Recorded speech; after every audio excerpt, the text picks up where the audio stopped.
We'll mix it up. We'll talk about drugs, any homosexual experiences you've had. Uh-huh. Move on to the film and finish with a song. Okay. Cool, let's do that. You're not quite awake yet. You went away. You went with that too quickly. I know, like, you could have had me there as well. Like, that's heroin. I was like 16, 17 guys and kiss me. I should ask, but first of all, when coming to a character like 1-2, a very lovable rogue, but he's a criminal, I don't know whether it's very easy to tap into that because, you know, we've got to like him and we do like him, but I don't know whether it's sort of that's just fun to do or whether there's a little bit of work involved. I don't think there's too much work involved. You know, I'd love to say that I came and hung out with gangs for 2 months, and but no, we went and visited this a Spieler and, you know, hung out there for a little bit. But other than that, it's like I didn't see these guys. Nobody in the street would look at these guys and automatically think that they're criminals. They don't necessarily act like that. It's more you put these guys in that situation and that's who they are. And you know instinctively how to be that way. You know, there's a Richieism. You know, there's a way to be, and you more try and relax into that. So that's what I did, and it seemed to, you know, guys seemed pretty happy with it. Guy is obviously kind of tapping into lock, stock and snatch, and it's obviously a very healthy thing to do given that Revolver and Swept Away didn't quite hit the mark for a lot of people. For you, was there a kind of any reluctance thinking, well, he's going to try and revisit something here, will I be able to do it justice? He's planning a trilogy, would I really want to kind of get involved in this? Or I just took it at face value, you know. I'm a big fan of Lock, Stock and Snatch. I knew this was more like that than anything.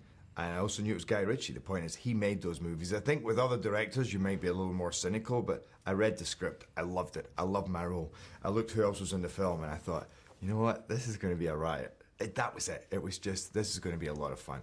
And I've seen the movie, and that's exactly what it is. It's a riot.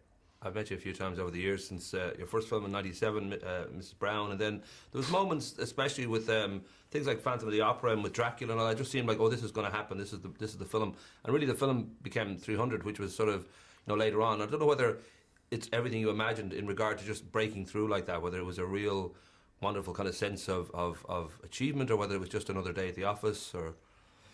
It was neither, really. It wasn't just another day in the office. But initially, it wasn't a wonderful sense of achievement. It was something that was very hard to come to terms with, because, of course, 300 didn't just, you know, do well. It was a phenomenon in a way, and I didn't know. That's hard to kind of accept. So it was really only a few months later when things started to settle in, and you got used to what that meant. You could see how it had affected my life, and so then I would say it was like 50% in between another day at the office and the other thing you said, which I now forget. I've got to wrap up, but I know that you've got quite a good few interesting films. You've got The Untouchables, hopefully, with the Jimmy Malone thing, maybe. I'm not sure if that's going to happen or not. But I should just quickly mention, P.S. I love you. Being over from Ireland, I know you've been there before for Rain of Fire and all that. Irish accent's very difficult. I can't do the Scottish accent without feeling I'm kind of hitting. Was that a daunting thing for you, or did you feel, well, I've been around Ireland enough to know they'll accept this? This is Irish American. It can be a little bit.